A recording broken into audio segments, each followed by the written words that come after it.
When a person says they feel nothing, what they are often describing is not the absence of emotion, but the presence of a powerful psychological shield. Emotional numbness is one of the mind's most sophisticated defense mechanisms.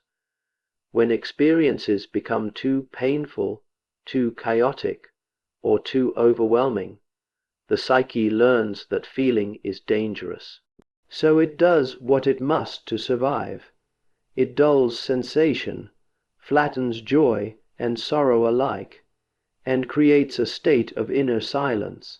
This is not weakness, it is adaptation. The nervous system, exhausted by repeated emotional shock, chooses shutdown over collapse. Yet what protects us in one chapter of life can imprison us in the next. The same wall that once kept suffering out eventually keeps meaning out as well. Life becomes muted, relationships feel distant, and the individual moves through the world like an observer rather than a participant. The tragedy is not that such a person feels nothing, but that they have learned to fear their own inner life. And the moment we understand this, we realize that numbness is not the end of feeling. It is a signal that something within is waiting to be safely felt again. When emotions are pushed out of awareness, we often believe they are gone, that silence means resolution. But the psyche does not forget. What is suppressed does not disappear. It merely descends into the unconscious, where it continues to live a secret life. From there, it influences our choices, our fears, our relationships, and even the way we see ourselves. A person who claims to feel nothing may, in truth, be ruled by what they refuse to feel.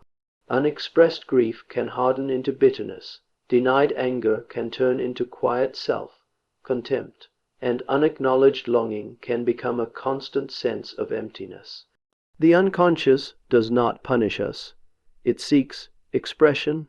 It repeats old patterns, creates irrational reactions, and draws us into the same emotional situations again and again, not out of cruelty, but out of a desire to be recognized.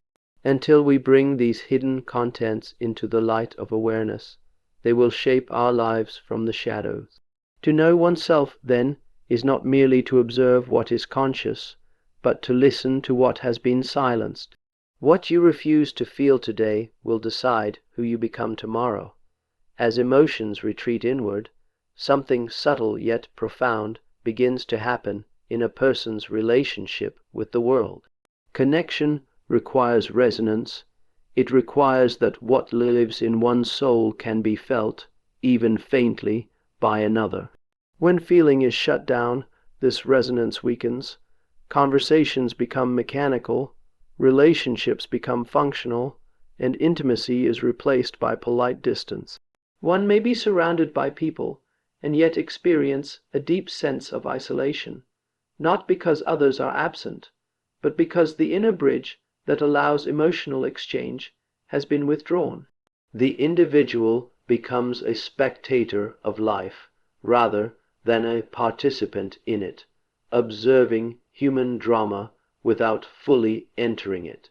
This disconnection is not a lack of intelligence or empathy, but a protective withdrawal of the heart. To feel nothing is, in many cases, to fear being touched by life itself, yet it is through being affected, through being moved, that we discover who we are. Without this inner dialogue between self and other, the personality slowly loses its depth and vitality. A soul that cannot feel cannot truly meet another soul, and without that meeting, life becomes a monologue instead of a living conversation. At the center of emotional numbness lies a quiet but powerful fear, the fear of being vulnerable. To feel deeply is to expose oneself to loss, rejection, disappointment, and betrayal.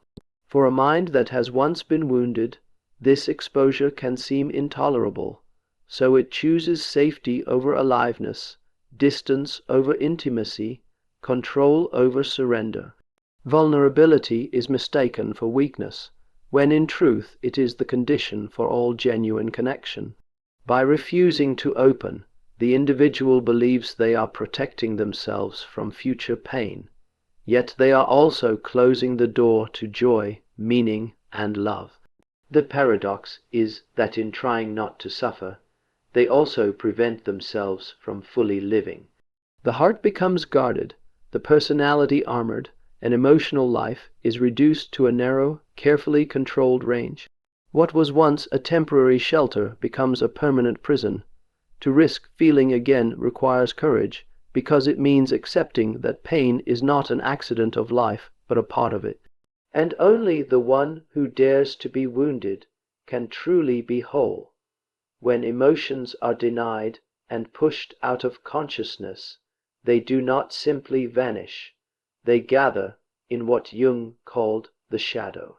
This shadow is the part of the personality that contains everything we have judged unacceptable, dangerous, or too painful to acknowledge. In the emotionally numb person, the shadow is often rich with unexpressed grief, anger, longing, and fear. Because these forces are unconscious, they do not appear as clear feelings but as tension, anxiety, sudden irritability, emptiness, or self-sabotaging patterns. The individual may believe they are calm and unaffected, yet their life is quietly steered by what they refuse to face. The shadow does not seek to destroy us. It seeks integration. It wants to be recognized, named, and brought into the light of awareness, where it can be transformed rather than acted out blindly. To confront the shadow is not to become darker, but to become more whole. It is the moment when we stop running from our inner contradictions and begin to understand them. Only then does emotional life regain its depth and authenticity. What you deny within yourself will control you, but what you face will begin to free you. The return of feeling does not happen through force, but through understanding and acceptance. One cannot command the heart to open. It opens when it senses that it is finally safe to do so. Healing begins the moment a person turns toward their inner world instead of away from it, when they allow themselves to acknowledge what was once too painful to feel. This requires patience, honesty, and the courage to sit with discomfort without immediately escaping it. As awareness grows, emotions slowly regain their voice. Grief may surface, anger may rise, fear may tremble, but these are not signs of breakdown. They are signs of life returning to what was frozen. In psychological terms, this is the movement toward wholeness, the integration of what was split off in the name of survival. To feel again is not to become weak, but to become real. It is to step out of numbness and back into participation with existence, to allow oneself to be touched by both beauty and pain. Only through this inner reconciliation can the personality recover its depth, vitality, and meaning. And when a person finally dares to feel, they do not lose themselves in emotion, they find themselves. The path to wholeness begins where avoidance ends,